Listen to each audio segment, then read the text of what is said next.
নামাজটা ছাড়েন না। যত পাপ করছেন করেন, আমি বলি নামাজ ছাড়েন না। ইনশাল্লাহ একদিন নামাজই আপনাকে পাপ থেকে বের করে আনবে ইনশাআল্লাহ।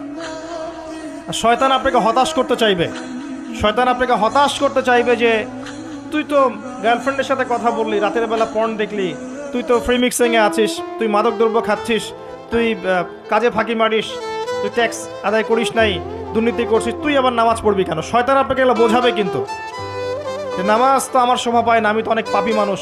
এই ধোকায় পা দিবেন না।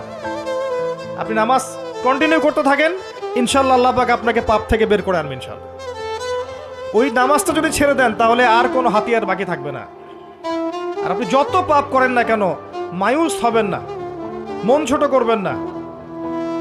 আপনার একটা সেজদা, যে সেজদা আপনি চোখের পানি ঢেলে দিয়েছেন আল্লাহর কাছে যে আল্লাহ আমার ভুলগুলো তুমি মাফ করে দাও, আমার তওবা তুমি কবুল করো, ইনশাল্লাহ দেখবেন ওই একটা সেজদা যদি কবুল